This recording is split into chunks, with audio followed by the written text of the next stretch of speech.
Hayırlı erте, ilning tüp telekanalında Tatarstan yanılıkları, Turu Efir Studiyasında Çulpan Emiri bizning bugungi çıkarılıştı.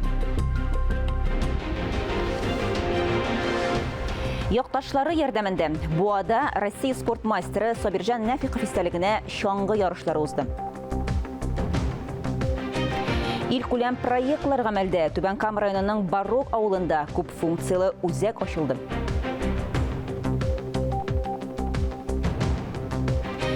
Respublikamızda Kahraman şair Musa Jalil istaligine şoralar devam etti. Minzelede Vatanım Tatarstan gazetesi tarafından amalga qo'yilgan milliy kurash baygisi uzdi.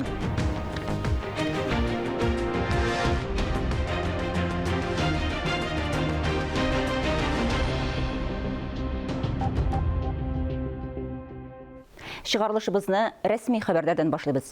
Республика президенті Рүстәм Минниханов Қазан Кремлендә терроризмга каршы комиссия утырышын уздырды. 2020 елга йомгак ясалды, быелга бурычлар билгеләнде.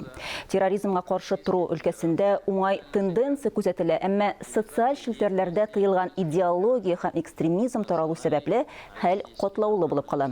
Мондый тискәре мәгълүматның таралуына юл куймаска кирәк. Шулай ук президент дәүләт киңәшчесе Ментимир Шәймиевка боевое братство хәрби туганлык бөтен Россия оешмасының мактаулы әгъзасы күкрәк билгесен һәм таныклыгын тапшырды. Фәрит Мөхәммәтшин кабат бер тавыштан Татарстан Халыклары Ассамблеясы Советы рәисе итеп сайланды. Форумда 3 ел эчендә эшчәнлеккә йомгак ясалды. Алар арасында йөзләгән милли бәйрәмнәр, этник диктантлар, мигрантларның проблемаларын хәл итү, республика шәһәрләрендә, районнарында ассамблея вәкиллекләрен ачу чаралары бар. Күпчелек коммерциялы булмаган оешмалар һәм диаспоралар элеккечә үк актив эшлиләр. Республика президенты Рустам Нурғали улы Миннихановның еллык юлламасында Дәүләт Советына керткен тәкъдимен уртага куеп, туган телләр һәм халыкара дуслыгын тагында ныгытырга дигән мәсьәләне төрле яктан карадык. Үзебезнең өлешне кертергә дип килештек. Күп кенә программага керттек. Кабинет министров хөкүмәт программасына алар финансларга тиеш булыр дип килештек. Һәм менә бүгенге ачып ибәргән бу елның нәтиҗәсе, эше, хезмәте хәзер инде районнарда, шәһәрләрдә, авылларда, дуслык йортларында менә төп нәтиҗәдә эшләнергә тиеш. Башка хәбәрләргә күчәбез. Аның сафка басуын инде 5 ел көттеләр. Түбәнкам районының Барок авылында күп функциялы үзәк ачылды. Боровичок дип аталган яңа бина 14 укучыга һәм 15 мәктәпкәчә яшьтәге балага исәпләнгән. Балалар бакчага инде февральдан йөри, мәктәп үз эшен 1 сентябрьдән башлаячак. Тантаналы ачылышта Түбәнкамда хәбәрчебез Гөлия Нигъматуллина булып кайтты. Чтобы открыть двери этого сказочного здания, Ата-аналар, балалар күп функциялы үзәкнең ачылышына Барок яшәүчеләре килә. Әлеге вакыйга зур бәйрәмгә үрелә. Хәзер укучыларга күрше авылга йөрергә туры килмәячәк. Мәктәптә, бакчада үзләренеке. Бу мәктәпне, ясләрне күптән көткән инде. Бик матур булды. Ничә ай эчендә, 8-9 ай эчендә узып та куйдылар. Biz mənəqət bik suatmaz.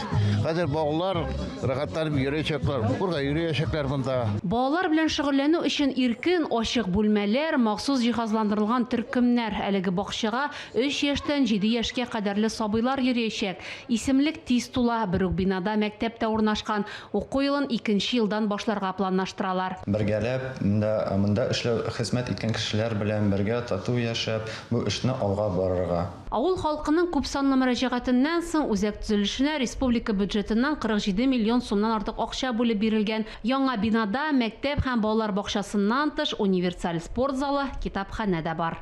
Гөлия Нигъматуллина, Фәхри Исламов, яңалыклар.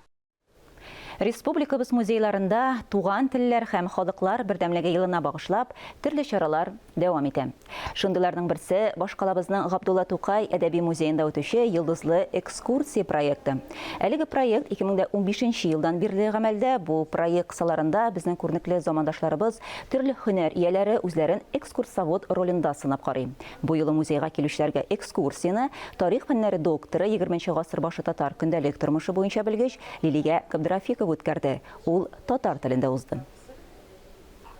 Елғы 2021 ел год родных языков битенде туган телләр елы дип игълан ителде һәм шуңа күрә дә шуңа да бәйләп инде без экскурсияны татарча үткәрергә булдык, чөнки татар теле Тукайның туган теле, аның иң данлыклы шигыре битенде туган тел шигыре һәм ул бездә менә шу татар теленә туган телгә мөхәббәт хисләрен дә тәрбияләүче беренче авторларның берсе дип әйтә алабыз.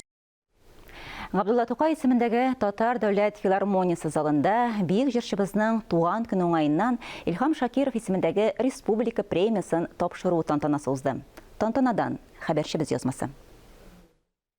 Беренче тапкыр шушы бийек сәхнәдә Илһам Шакиров исемендәге республика премияларына лауреатларына бүләкләр тапшырачакбыз. Габдулла Тукай исемендәге Татар дәүләт филармониясе залында бийек җырчыбызның туган көне уңаеннан Илһам Шакиров исемендәге республика премиясын тапшыру тантанасы узды. Премияларны Татарстан Республикасы премьер-министры урынбасары Милли шура рәисе Васил Шахразиев тапшырды. Әлеге премия Россиянең һәм Татарстанның халык артисты Габдулла Тукай исемендәге дәүләт премиясе лауреаты, алтын Аполлон бүләге иясе Илһам Шакировның исемен мәңгеләштерү максатында булдырылган. Лайыклы кешеләр үзләрен дөрес куймаганнар номинациягә, профессионал җырчылар хәвәскәргә куйганнар, шуның өчен күбесе шулай чыгып калды. Шуңа карамастан, мин уйлыйм, беренче премия Илһам абыйның бик лайыклы кандидатлар. Быел хатын-кыз тавышы номинациясында премияга Россиянең атказанган Татарстанның халык артисты Резида Галимова, шул ук номинациядә ир-ат тавышы премиясына Татарстанның атказанган артисты Филүс Кахиров лайык булды. Халыкчан җырчы премиясе Флюр Шакировка тапшырылды. Бу Илһам абый иҗатының дәвам ителешендә тагы бер баскыч. Инде менә бу премияга лайык булу минем өчен горурлык. Чөнки Илһам абый минем туганым. Конкурсларда катнашканда Илһам абый жюри әгъзасы булды. Аннары гастрольләргә чыкканда да Илһам абый яныбызда булды.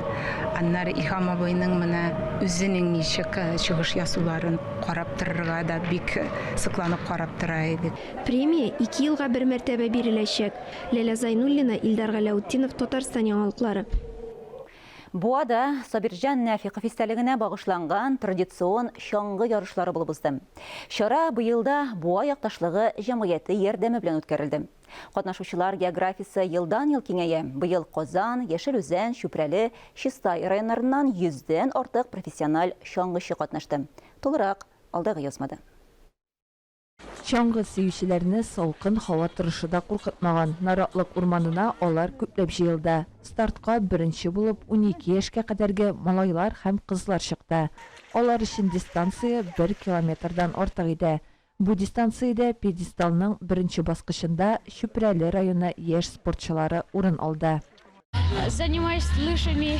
Чаңгы спорты белән 4 елга якын шөгыльләнәм. Әлеге ярышлар турында тренерыбыз әйтте. Үземне сынап карарга булдым һәм беренче урын алдым. Я занимаюсь лыжами около 4 лет. Чаңгыда 4 ел йөрим. Бүген 2нче урын алдым. Трасса чагыштырмача авыр булды, ләкин мин аны лаеклы үтә алдым. Ярышларда ел сайын катнашучылар да бар. Равил Насибуллин, мәсәлән, быел да традициягә тугры калып, хезмәттәшләре белән чаңгыга баскан. Участвую ежегодно в таких мероприятиях.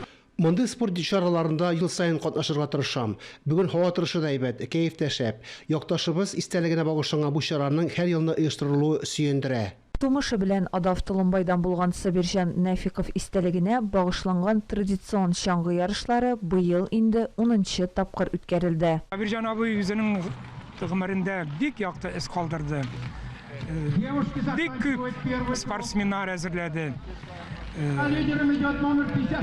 Авылда безнең 7 спорт мастеры чаңгы ярышлары буенча гына аннан үрнәк алган менә шушындый яшьләр, ул заманның яшьләре булдылар. Республика күләмендә инде ил күләмендә әзерләгән батырларны, аларны санап бетергесез. Казандагы якташлык җәмгыяте дә районда узучы һәр чарада актив катнаша. Бу юлы да бүләкләр белән кайткан иде. Традицион кышкы чаңгы ярышлары уздырыла. Анда шулай ук бу аякташ җәмгыятенең призлары биреләчәк. Без призларны бирәбез. Мәктәптә укучы балаларга, кызларга һәм егетләргә birinci, ikinci, üçüncü urunğa üzümüzün prizlerini hem şuraya azraq kına premiyasını da veririz. Biz buna büyük rahimdir sağlıyoruz çünkü yaşlarga, sportqa tartılarga biz buluşarız. Быелгы ярышларда республикабызның төрле районнарыннан 100дән артык чаңгычы катнашты. Алсу Сәмигуллина, Гакыл Камалетдинов, Татарстан яңалыклары. Татарстанда халыкка социаль ярдәм күрсәтү буенча кайгырту дигән яңа сервис эшли башлады. Кушымта ярдәмендә республика халкы социаль ярдәм күрсәтүнең 8 үтемле чарасы турында мәгълүмат ала, шулай ук берничә гади адым белән түләү алу өчен гариза бирәләр.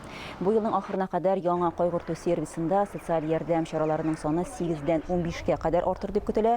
Кушымтаны App Store һәм Google Play кушымталар кибетләрендә табарга була.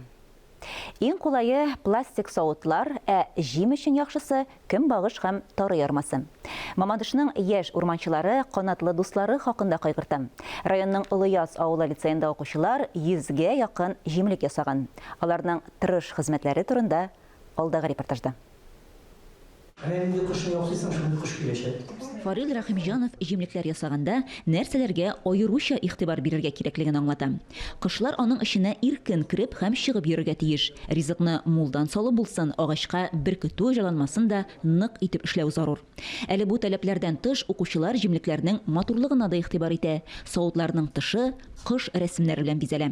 Күп кенә укучылар мәктәпкә генә түгел, мәктәптән тыш иләрендә дә эләләр агачларына. Һәм бик файдалы килә бу кышларга.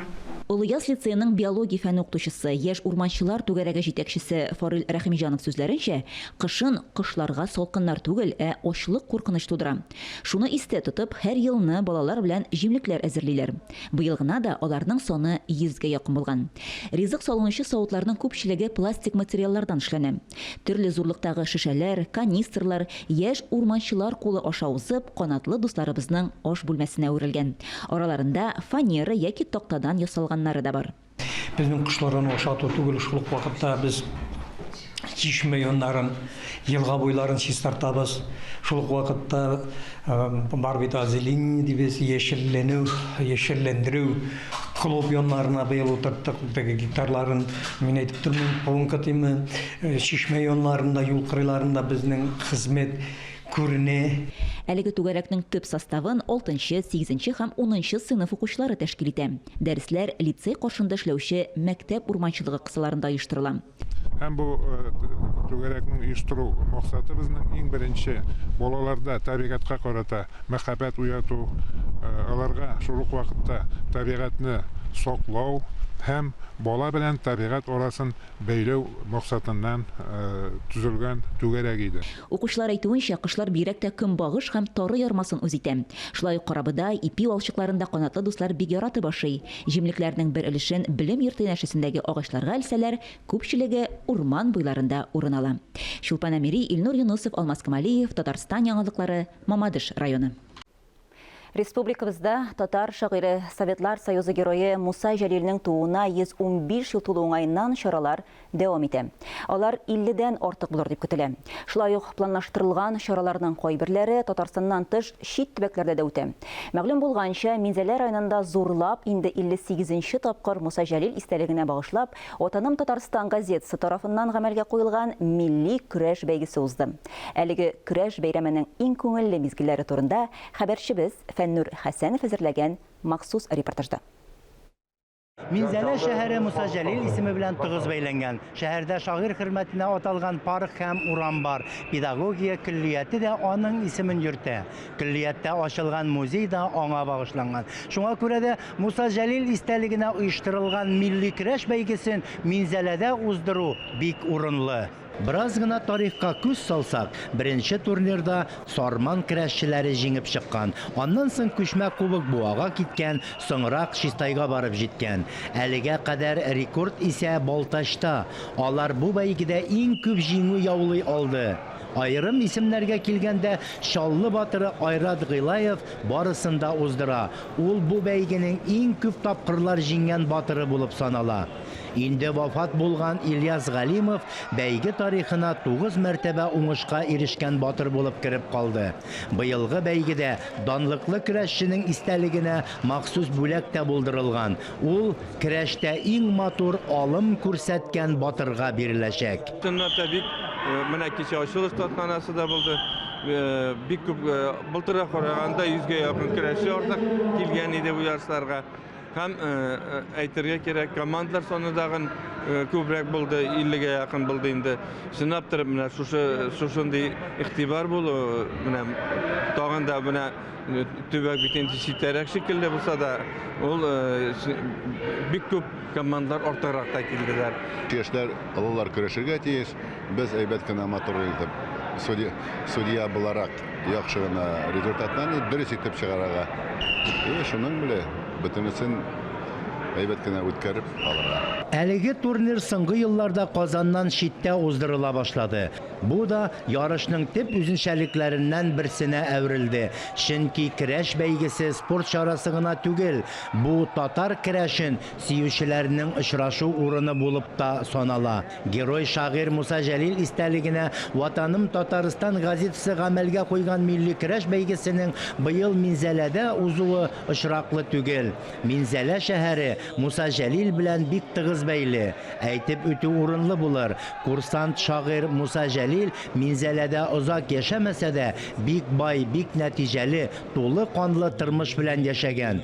Җәлил Минзәләдә шынгу үткән. Ул биредә дәһшәтле давылларда баш имәскә, кыенлыклар, хәтта үлем алдында да теш чүкмәскә өйрәнгән. Җәлилнең һәм аның көрәштәшләренең тиңдәшсез батырлыгын хәтердә яңартып тору яшьләребез күңелендә милли горурлык хисләрен ныгыту өчен кирәк. Мин bir яктан ялда итем, bir яктан борчылам да шушы көрәшкә килгәч.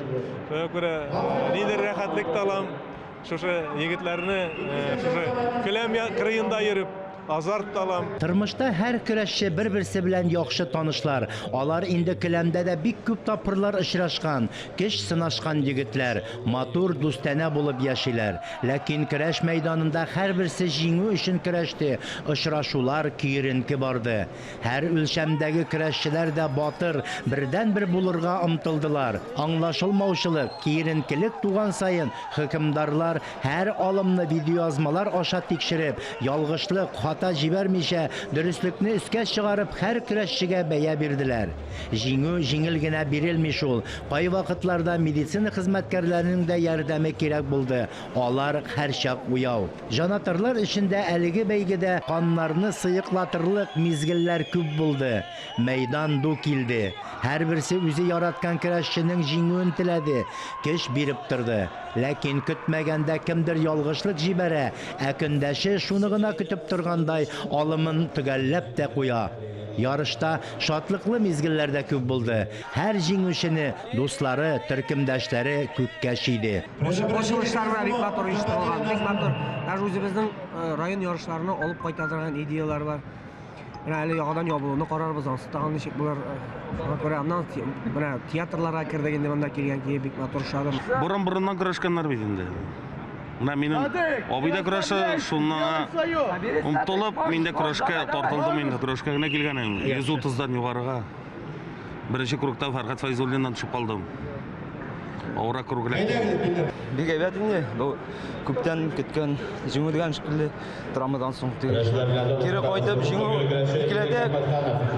Яхшы икән, кәефне күтәрә җиңү бик рәхәт. Әлеге бәйгедә ел саен яңа чемпионнар чыкмана. Бу татар көрәшендә иң зур бәйге. Чөнки бар шундый кешеләр берничә тапкыр Татарстан чемпионатын оталар, Россия чемпионатын оталар, әмма аны Муса Җәлил турнирын оталмыйлар. Чөнки биредә татарның иң көчле көрәшләре җыела. Ел саен яңа батырлар ачыклана. Минзәлә оештыру дәрәҗәсен шул дәрәҗәгә күтәрде ки, менә киләсе бәйгене каршы алачак районга бик авыр булачак. Чөнки Минзәлә беренчедән Муса Җәлилнең эзләрен саклый торган төбәк. Алар оештырганда, менә шу ачылыш чарасыннан тантана ясаганда анда исәпкә алганнар. Һәм бирдән чыккан күп кенә көрәшчеләр бар. Аларның да тарихын искә алганнар. Һәм менә шул көрәш тарихы, Муса Җәлилнең каһарманлык тарихын бергә кушкач, бик матур тантана килеп чыкты. Һәм ул теге шоу программы гына түгел, хәтерләрне яңарта торган тантана килеп чыкты. Шунысы белән истә калды. Менә әлеге көрәш бәйгесе. Инде Татар халкының менә шуннан да уйлап куясың, менә монда бит инде 400-дән артык көрәшчеме. 400 алар бит инде һәрберсе әле район батырлары булып монда килгән көрәшче. Әле районнарда безнең күпме көрәшчеләребез, батырларыбыз үсеп киләме? Сынап тора. Менә гасырлар буе, 1000 еллар буе телебез дә исән калсын, динебез дә исән калсын, көрәшебез дә исән калсын иде. Мин бик шатмын, бик бәхетлемен үземнең Минзәләдә. Шушындый батырлар, лашыннар белән бергә шушы залда басып торуыма мин бик бәхетле. Абруйлы турнирны үзебездә үткәрүне бик шат кабул иттек. Моңа инде бик зур рәхмәт әйтәсе килә. Менә Марат Гатовичка үзебезнең һәм дә инде үзебезнең районыбыз башлыгы бүгенге көндә менә 48 команданы каршы алып, 400-гә якын көрәшче бик матур аларга көрәш оештырып, аларның каршы алу бик күңелле булды. Үзебез өчен дә бик абруебыз күтәрелде Минзәлә. Ул инде үзебезнең борынгы шәһәр, без аны тагын күрсәттек Минзәләрнең булдыклылыгын. Хөкемдарлар һәр үлчәмдәге батырларны мәйдан уртасына чыгарып зурлап бүләкләделәр. Һәрберсенә аерым игътибар, һәрберсенә аерым ихтирам күрсәтелде. Медальләр, мактау кәгазьләре, бүләкләр. Иң-иңнәренә аерым мактау сүзләре яңгырады. Команда ярышында Әлмәтлеләр алдынгы булды. Кубок Әлмәткә китте. Данлыклы көрәшче Ильяс Галимов истәлегенә махсус бүләк тә үз иясен тапты. Иң матур көрәш алымы күрсәткән егет Кукмарадан Илсур Гыймалетдинов 60 килограммлы үлчәүдә көрәшкән батыр. Ә иң авыр үлчәмдәге батыр 174 килограммлы ул Сергей Павлик тумышы белән Ульянов шәһәреннән әлеге ярышта Зәй районы командасы өчен көрәште. Татар көрәшенең символы булган тәкә аңа бирелде. 58-нче Муса Җәлил истәлегенә багышланган милли көрәш тәмамланды. Минзәлә җирлегенә рәхмәт әйтеп, көрәшчеләр таралыштылар.